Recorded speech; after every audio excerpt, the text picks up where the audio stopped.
क्या हो कि अगर एक लड़की एफआईआर दर्ज करवाने पुलिस थाने में जाती है और कांस्टेबल कहता है कि वो सिपाही है, मर्द है, तुम कुछ नहीं कर पाओगी, चली जाओ यहाँ से। अब देखिए, ये मामला इस वक्त गरमाया हुआ है सोशल मीडिया पे भी, और रीजन ये है कि जो मुजरिम है वो एक कांस्टेबल है और कांस्टेबल के जो साथी गण हैं वो लोग मना कर देते हैं एफआईआर दर्ज करने से, जिस वजह से प्रियंका नाम की एक लड़की अपनी जान दे देती है और आज इस दुनिया में नहीं है। और अब लगातार लोगों की मांग यही है कि उस लड़की को न्याय मिलना चाहिए, और न्याय किस प्रकार मिलेगा ये सबसे बड़ा सवाल बना हुआ है। वीडियो के अंत तक बने रहिएगा, काफी कुछ जानने को मिलेगा कि क्या कुछ इस वक्त चल रहा है प्रियंका और जेबी गौतम के इस केस में। देखिए, शुरुआत होती है एक 4 साल पहले की लव स्टोरी से। प्रियंका नाम की एक लड़की, प्रियंका चौहान, जो कि कासगंज की एक फैशन डिजाइनर है, और कांस्टेबल जेबी गौतम जो कि तजगंज थाना आगरा में तैनात थे। दोनों के बीच में लव स्टोरी शुरू होती है। 4 साल से दोनों लिव इन रिलेशनशिप में रह रहे हैं एक दूसरे के साथ। 4 साल से रहने के बाद जब प्रियंका ने अपने बॉयफ्रेंड कांस्टेबल से कहा कि अपने परिवार वालों से बातचीत करो, हमें शादी कर लेनी चाहिए। रुकिए और जरा ध्यान से सुनिए। क्या आप हमारी इन खबरों से अपने व्यापार को भी बढ़ाना चाहते हैं? तो आप भी खबरों के दौरान इस तरह के एलिमेंट्स पर अपना विज्ञापन दे सकते हैं, या फिर ऐसे खबर के 1 मिनट बाद अपना पूरा विज्ञापन डलवाएं, जो कि 8 लाख से ज्यादा सब्सक्राइबर्स और फॉलोअर्स वाले द फैक्ट इंडिया चैनल्स और पेजेस से राजस्थान के कोने कोने में पहुंचेगा, और इससे आपका व्यापार, ब्रांड, सब कुछ बढ़ेगा।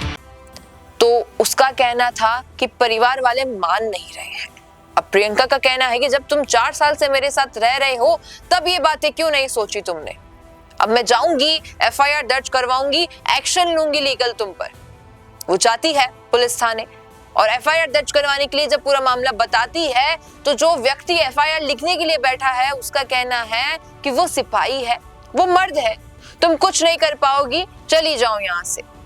अब वो सिपाही है तो उसका नाता ये बनता है कि वो रक्षा करे, लेकिन उसने तो उस लड़की को धोखा दे दिया जिसके साथ 4 साल से रह रहा था, और ये झूठा वादा किया हुआ था कि तुमसे शादी करूंगा, और अब बहाने दे रहा है कि परिवार वाले नहीं माने। वो मर्द है तो ऐसी हरकत की ही क्यों, और आखिर क्यों एक लड़की कुछ नहीं कर पाएगी अगर उसके साथ इतना गलत हो रहा है तो। लेकिन यहाँ प्रियंका थोड़ा हार गई। उसने सोशल मीडिया पर एक वीडियो बना के जारी किया और फिर फांसी लगा ली, जिससे कि उसकी मौत हो गई। एक्शन लिया गया, जो कांस्टेबल है उसको सस्पेंड कर दिया गया, इन्वेस्टिगेशन चली और शायद मामला ये भी सामने आ रहा है कि गिरफ्तारी भी हो गई है। लेकिन सवाल ये भी उठता है कि आखिर किस हक से उस एफआईआर लिखने वाले कांस्टेबल या फिर जो भी पुलिसकर्मी है उसने ये बात कही कि तुम कुछ नहीं कर पाओगी। क्या एक पुलिस वाले को ये अधिकार मिल चुका है हमारे समाज में कि वो कोई भी क्राइम करे, कोई भी बड़ा से बड़ा ऐसा सस्पेक्ट बन जाए किसी बड़े केस का, और कुछ भी नहीं कर पाएगा कोई उसका, क्योंकि वो एक पुलिस ऑफिसर है या फिर वो पुलिस में है इस वजह से? क्या उन्हें ट्रेनिंग इसलिए दी जाती है, ये सारी फिजिकल एक्टिविटीज में पार्ट इसलिए लिया जाता है कि वो ये सब कर ले और दूर हट जाए, क्योंकि उनका कोई कुछ नहीं कर पाएगा? अब प्रियंका जैसी न जाने कितनी मासूम होगी, और एक तो प्रियंका ने खुद ही बताया कि जो कांस्टेबल का छोटा भाई है वो भी यही हरकत कर रहा है किसी लड़की के साथ, उसको शादी का झूठा दिलासा देकर उसके साथ रह रहा है, और बाद में वो भी यही सब करने वाला है। प्रियंका जैसी एक और लड़की वो होगी, और उसके जैसी न जाने कितनी लाखों और हजारों लड़कियां भी होंगी जो इस जाल का शिकार बनती जा रही हैं, इस जाल में फंसती जा रही हैं, और जब अंत में कुछ नहीं हो पाता है तो आत्महत्या करना उन्हें एक सही रास्ता लगता है।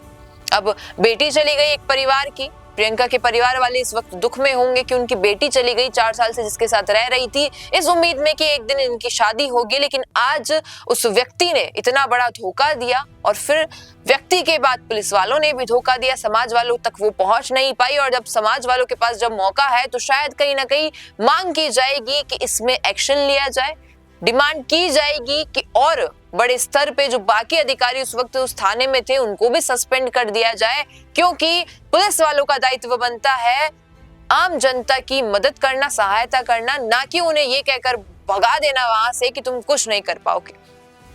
बाकी इस मामले में और कोई इन्फॉर्मेशन आती है तो आप तक जरूर पहुंचाएंगे। अभी तक की इन्फॉर्मेशन पे आपका क्या कहना है? कि आप भी समर्थन में हैं ऐसे लोगों के जो जनता के साथ गलत कर रहे हैं, ऐसे पुलिस कर्मियों के खास करके? तो बताइएगा कमेंट में। और अगर आप विरोध में हैं तो कमेंट में जस्टिस फॉर प्रियंका जरूर लिखिएगा। धन्यवाद।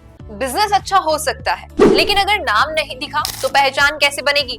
अब टेंशन छोड़िए, द फैक्ट इंडिया आपके बिजनेस को देगा वो पहचान जो पूरे राजस्थान में हर किसी तक पहुंचे। न्यूज चैनल पर विज्ञापन, पॉडकास्ट और प्रमोशन के जरिए आप सीधे 5 लाख सब्सक्राइबर और 10 करोड़ से ज्यादा व्यूज तक अपनी पहुंच बना सकते हैं। तो देर किस बात की, आज ही द फैक्ट इंडिया से जुड़िए और अपने बिजनेस को बनाइए हर घर का नाम।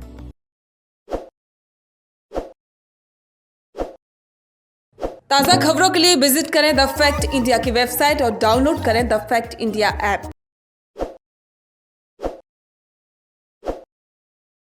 ताज़ा खबरों के लिए विजिट करें द फैक्ट इंडिया की वेबसाइट और डाउनलोड करें द फैक्ट इंडिया ऐप।